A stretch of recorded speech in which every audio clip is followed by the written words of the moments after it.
Assalamualaikum warahmatullahi wabarakatuh. Perkenalkan, nama saya Puji Haryaningrum, BP 1801071008.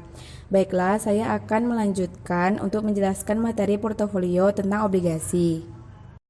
Baiklah, langsung saja kita masuk ke materinya. Yang pertama, durasi dan konveksitas yang dimodifikasi. Pada durasi yang dimodifikasi, mengevaluasi dampak perubahan hasil pada harga. Durasi yang dimodifikasi dapat digunakan untuk memperkirakan perubahan harga obligasi, mengingat perubahan kecil dalam hasil yang diperlukan. Adapun rumus untuk durasi yang dimodifikasi adalah modified duration sama dengan maculay duration per 1 ditambah Y. Sesuai dengan rumus di atas, pada contoh soal menghitung durasi yang sudah dijelaskan pada video pertama, maka modified duration sama dengan 70521 per 1,05. Hasilnya menjadi 6,7163.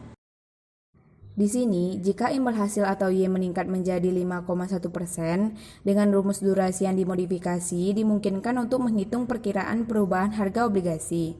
Dengan menggunakan rumus berikut, perubahan harga obligasi diberikan perubahan dalam hasil dalam hitungan. Perkiraan perubahan harga obligasi sama dengan buka kurung minus durasi yang dimodifikasi tutup kurung dikali dengan Y dikali dengan B, di mana Y sama dengan perubahan hasil dan B sama dengan nilai sekarang dari obligasi. Dengan menggunakan contoh soal di atas, perhitungannya adalah perubahan obligasi sama dengan min 6,7163 dikali dengan 0,001 dikali dengan 154,0521 pound sterling, dan hasilnya menjadi minus 1,035 pound sterling. Oleh karena itu, jika imbal hasil meningkat dari 5,0% menjadi 5,1%, harga obligasi akan turun sekitar 1,04 pound sterling. Selanjutnya, yang kedua, durasi portofolio. Durasi portofolio hanyalah rata-rata tertimbang dari durasi individu obligasi dalam portofolio. Seringkali manajer risiko menetapkan target untuk portofolio mereka, dan dari waktu ke waktu mereka mungkin perlu mengurangi risiko suku bunga yang terkait dengan portofolio. Ini akan tergantung pada prioritas investor. Yang ketiga, imunisasi portofolio. Imunisasi adalah teknik yang digunakan oleh manajer obligasi yang memungkinkan mereka untuk memenuhi aliran arus kas keluar yang dijanjikan dengan tingkat kepastian yang tinggi. Imunisasi dicapai dengan menghitung durasi arus kas yang dijanjikan dan kemudian berinvestasi dalam portofolio obligasi yang memiliki durasi yang sama. Durasi portofolio obligasi secara sederhana dihitung sebagai rata-rata tertimbang dari masing-masing obligasi dalam portofolio. Imunisasi atau pencocokan aset berdasarkan durasi memungkinkan portofolio memenuhi kewajibannya meskipun ada pergerakan suku bunga. Yang keempat, masalah dengan imunisasi. Salah satu masalah dengan imunisasi adalah durasinya tidak konstan. Dengan sedikit perubahan suku bunga, durasi tidak akan berubah. Namun, ketika ada perubahan signifikan dalam suku bunga, durasi akan berubah dan membuat manajer portofolio harus menyeimbangkan kembali portofolio obligasi dengan durasi yang baru. Masalah ini akan sering untuk manajer portofolio melakukan penyeimbangan kembali dan akan meningkatkan biaya transaksi sehingga manajer portofolio memungkinkan mengalami kesulitan dalam mencapai hasil penyeimbangan kembali. Strategi imunisasi bekerja paling baik jika kurva hasilnya datar. Jika kurva hasil miring ke atas ataupun ke bawah, masalah bisa saja muncul. Durasi maculay dihitung atas dasar bahwa ada perubahan paralel pada kurva imbal hasil. Tetapi pada kenyataannya hal ini jarang terjadi. Suku bunga jangka pendek cenderung bergerak lebih cepat daripada suku bunga jangka panjang, sehingga tidak selalu ada tingkat korelasi yang tinggi di antara keduanya. Durasi dalam keadaan ini tidak dapat menjamin. Yang kelima, pencocokan arus kas dan dedikasi.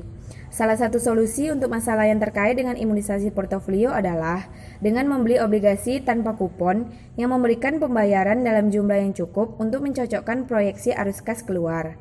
Pencocokan arus kas secara otomatis mengimunisasi portofolio dari pergerakan suku bunga. Portofolio yang menggunakan strategi ini disebut sebagai portofolio khusus. Keuntungan dari dedikasi adalah bahwa hal itu menghilangkan risiko suku bunga dan dengan demikian menghilangkan rebalancing dan mungkin menurunkan biaya transaksi. Namun, pencocokan arus kas juga menimbulkan beberapa kendala. Mungkin ada lebih banyak pembatasan pada proses pembelian obligasi, sehingga tidak mungkin untuk mengajar strategi dedikasi hanya dengan menggunakan obligasi underpriced. Yang keenam, analisis cakrawala dan kurva hasil. Analisis cakrawala mempertimbangkan pengembalian obligasi selama cakrawala waktu tetap, karena pengaruh utama pada harga obligasi diasumsikan berubah. Dengan strategi ini, analis atau manajer portofolio menilai apakah menurut mereka harga pasar saat ini terlalu tinggi atau terlalu rendah. Kemudian mereka memecahkan pengembalian karena sering berjalannya waktu dengan mengambil asumsi bahwa tidak ada perubahan hasil. Setelah pengembalian obligasi alternatif telah dipertimbangkan selama berbagai jangka waktu dengan imbalan hasil yang diharapkan, portofolio dapat disesuaikan dengan menukar harga obligasi yang terlalu mahal dengan obligasi yang harganya rendah atau penukaran obligasi. Versi tertentu dari analis horizon disebut kurva imbal hasil. Strategi ini melibatkan pembelian sekuritas jangka panjang dengan imbal hasil lebih tinggi daripada yang diperlukan untuk memenuhi kewajiban arus kas keluar dan menjualnya untuk memperoleh keuntungan modal saat arus keluar jatuh tempo, dengan asumsi bahwa kurva imbal hasil tetap tidak berubah.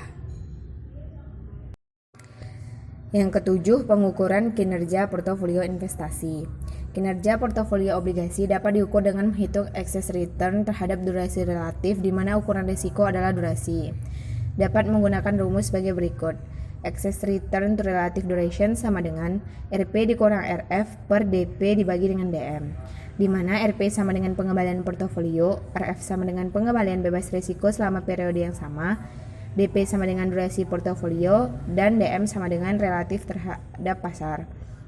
Perhatikan contoh di bawah ini. Pada data di bawah ini, portofolionya ada bagian A dan B. Portofolio return-nya ada 10% dan 8%. Portofolio duration-nya ada 16 tahun dan 8 tahun. Market duration-nya ada 8 tahun dan 8 tahun. Untuk asumsi dari risk-free rate-nya 5%.